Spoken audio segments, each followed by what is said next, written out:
2 రోజులకు 3 రోజులకు ఒకసారి. మరి కొంతమంది అంటారు కదా, కేసీఆర్ ఇంట్లోకి వెళ్ళి ఇచ్చిండా, మరి ఇప్పుడున్న ఆయన ఇంట్లోకి వెళ్ళి ఇస్తుండే, ఇంటి పొలం అమ్మిస్తాడా? మరి ఎందుకు వస్తలేవు ఇప్పుడు నీళ్ళు? కేసీఆర్ ఉన్నప్పుడు నీళ్ళు ఎందుకు వస్తాయి? కేసీఆర్ ఉన్నప్పుడు కరెంట్ ఎందుకు మంచిగా ఉంటుంది?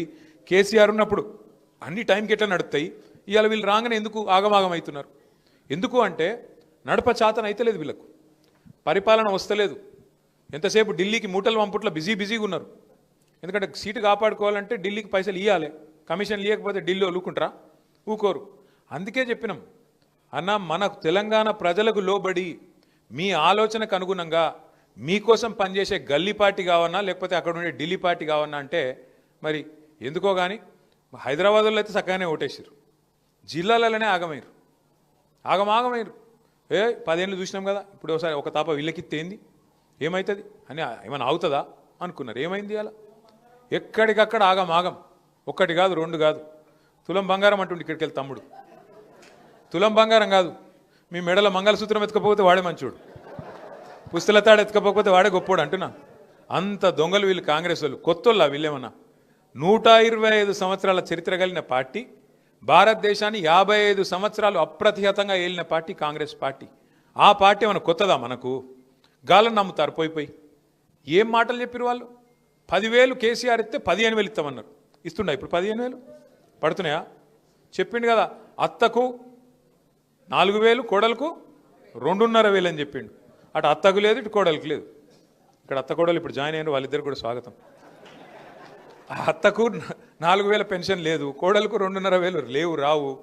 ఇలా అత్త కోడల పంచాయతీ అయ్యే పరిస్థితి వచ్చింది రేవంత్ రెడ్డి గారు వచ్చినాక. నేను ఎందుకు చెప్తున్నా ఇదంతా అంటే, ఓటేసేటప్పుడు ఆగమై ఆ తర్వాత 5 ఏళ్ళు మనం బాధపడు మనకు అలవాటు అయిపోయింది. నేను మొన్న హైదరాబాద్లో ఎక్కడికి వెళ్ళి ఇటుకు వస్తున్నా, ఏదో మీటింగ్ చేసుకుని ఇటు వస్తుంటే మధ్యలో లైట్ పడ్డది, ఆడ సిగ్నల్ కాడ ఆగిన. పక్కకు ఒక ఆటో ఆయన వచ్చి ఆగిండు. వచ్చినాక ఆదాబ్ సాబ్ అన్నాడు. ఆదాబ్ అంటే అన్నాక జర శీషా అవుతారు అన్నాడు. అద్దం దించితే నేను అడిగిన ఏం పేరు, క్యా నామే అన్న. మహమూద్ అన్నాడు. క్యా హాల్ హై మహమూద్ భాయ్ అన్న. క్యా హాల్ సబ్ బర్బాద్ है అన్నాడు. अरे क्या हुआ भाई? क्या हुआ भाई? क्या है सब बंद हो गया, कारोबार बंद, रियल एस्टेट तमाल, हमारा ऑटो खत्म हो गया, अब पेमेंट करने के लिए पैसे नहीं है. అది అని చెప్పవట్టిండు. చెప్తున్నాను మరి క్యా కరూ మహమూద్ భాయ్, మే ఏక్ గలత్ ఓట్ కా సజా 5 సాల్ హేనా, ఒక తప్పు ఓటు 5 ఏళ్ళు కదా శిక్ష అని నేనన్నా. అంటే ఆయన ఏమంటాడు తెలుసా నాతోని, కోయి తర్కీబ్ నీయే క్యా సాబ్, ఏం ఉపాయం లేదా అంటుండు. ఏం ఉపాయం ఉంటుంది ఇప్పుడు? మనోళ్ళు ఎలక్షన్లో ఆగమైరి, ఎలక్షన్ అప్పుడు ఆగం, తర్వాత ఇప్పుడేమో మళ్ళీ లొల్లి. ఇంకా గమ్మత్ చెప్తాం మీకు. మొన్న మన అచ్చంపేట వాళ్ళు అందరూ వచ్చారు, కార్యకర్తలు ఒక 200-300 మంది వచ్చారు. నేను 28 నాడు అచ్చంపేట పోతున్నా, దాన్ని పిలిస్తేందుకు వచ్చారు అందరు కలిసి.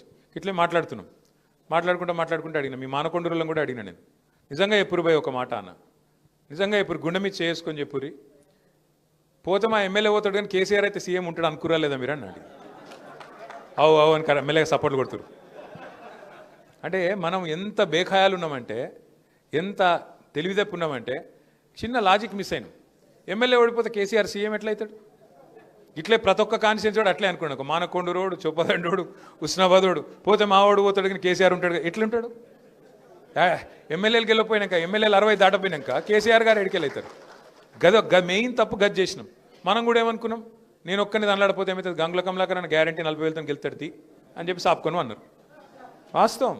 పనులు చేయించుకున్న వాళ్ళు, చేయనోళ్ళు, నేను ఒక నన్ను విలువలే గారు ఆ రోజు అట్లా ఓంగ కమలాకరానికి నేను ఇట్లా అన్నా, ఇట్లా ఆయన ఇట్లా అనలే, అదొకరి కోపం. నేను 10 సార్లు ఫోన్ చేసినా ఎత్తిండు, 11వ సారి ఎత్తలే, అదో కోపం. నేను మా ఇంట్లో దావత్ పిలిచినా రాలే, గదో కోపం. అన్ని చిన్న కోపాలు, తాపాలు. దాంతో ఏమైంది, మనం అలసత్వం చేసినాం. ఏమైతే అని మనం అనుకున్నాం. అవతలోడు హుషారుగా ప్రజలకు ఆశ పెట్టిండు. నువ్వు ఇది ఇస్తా, అది ఇస్తా,